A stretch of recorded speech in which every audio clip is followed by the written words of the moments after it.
All right, if you're tackling the Strategic Business Leader exam, you've heard all about those 5 core professional skills, right? But what does mastering them actually look like when you're staring at the exam paper? Well, that's exactly what we're going to break down today, one by one. Okay, first things first, let's talk about why this matters so much. A full 20%. That's right, 1/5 of your entire SBL exam score comes down to these professional skills. We're talking about a huge chunk of marks here. And honestly, it's often what separates a pass from a fail. But here's the tricky part, right? These marks can feel, well, a bit abstract. It's not like you can just memorize a formula. This is all about showing the examiner that you can think like a leader. So the big question is, how do you actually get that down on paper and lock in those points? So here's how we're going to make this super concrete for you. First, we'll look at the 20% skills advantage and why it's such a game changer.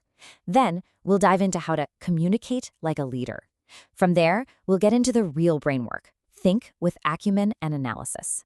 After that, we'll arm you with the Skeptics Evaluation Toolkit, and we'll wrap it all up with a success blueprint you can take straight into the exam. All right, let's start with getting our heads in the right space. Because really, this isn't just about passing an exam.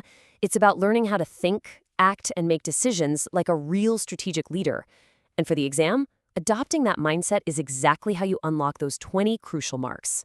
So here they are, the big 5: communication, commercial acumen, analysis, skepticism, and evaluation. You can bet that each one of these will pop up once in your exam, and each is worth 4 marks. We're going to tackle them one by one, starting with the skill that holds everything else together: communication.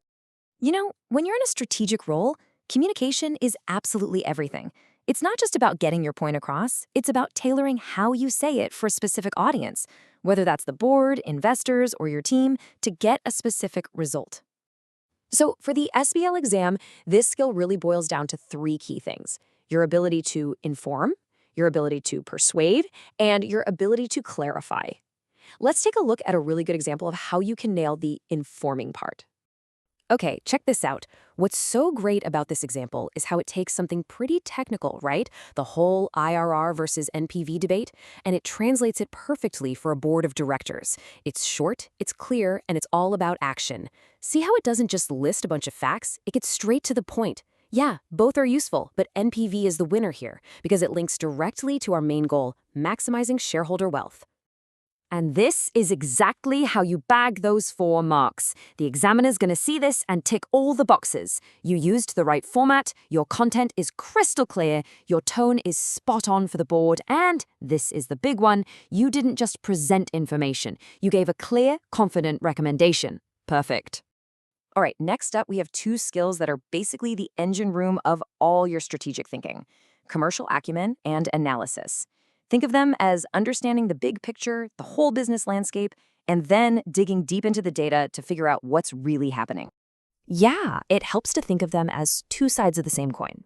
Acumen is like your wide-angle lens. It lets you see the entire business landscape. And analysis, that's your zoom lens. It's for getting right into the details and investigating the specifics. So commercial acumen, what is it really? It's basically your business gut instinct, your business sense. It's about showing that you get the wider context, the market, who the competition is, what's going on inside the company, and that you can use all that knowledge to make really sound judgments. Analysis, though, is much more of an active process. This is where you put on your detective hat.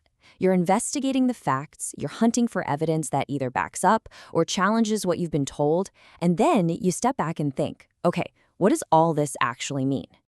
Now, this is a perfect example of analysis in action. Just by applying a simple model like Mendelow's matrix, you can see how one single event, an IPO, totally flips the script on stakeholder relationships.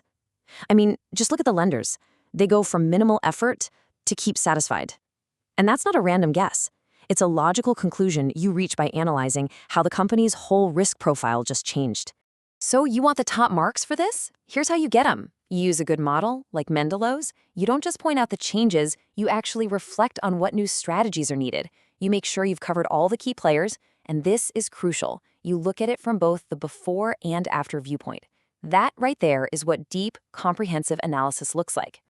Okay, on to our last pair of skills: skepticism and evaluation. So if acumen and analysis are all about understanding what's going on, these next two are about challenging that understanding so you can make rock-solid judgments. Let's be clear about one thing. Professional skepticism isn't about being negative or cynical. Not at all. It's about having a questioning mind. It just means you don't take everything at face value. You dig a little deeper, you question things, and you challenge assumptions. But you always do it professionally. This quote here is a masterclass in professional challenge. Just listen to the phrasing. Appears to have. May be viewed as. See how it's not an aggressive accusation?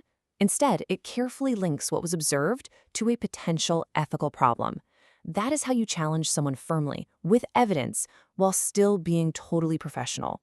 And that brings us to evaluation. This is really the skill of weighing everything up. It's about looking at where things stand right now, using that info to predict what might happen down the road, and then looking at all the different options to make a balanced, well-supported call. Wow, okay, a picture really is worth 1,000 words, isn't it? I mean, this chart just screams problem.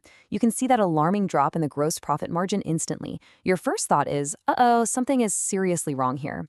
But a great evaluation doesn't stop there. It asks the most important question, why is this happening? And answering that why is exactly how you get top marks for evaluation. You don't just say, hey, the margin fell. You explain the reasons it might have fallen. You link the numbers to other problems, like maybe staff are leaving in droves or customer complaints are through the roof. You're connecting all the dots to paint the complete picture. Okay, so we've walked through all 5 skills. Now, let's pull it all together. I'm going to give you a super practical, step-by-step plan you can use to structure every single answer you write. Think of this 5-step process as your secret weapon. Step 1, summarize the question in your own words so you know you've got it right. 2, brainstorm every single relevant idea you can pull from the case. 3, select the best ideas for the marks available. Don't try to cram everything in. 4, prioritize your points, putting the heavy hitters first. And finally, step 5, write your answer. If you do this planning up front, I guarantee your answer will be focused, logical, and hit every single mark. So, what's the big takeaway here? It's this. To crush the SBL exam, and honestly to succeed in your career, you have to do more than just know the textbook stuff.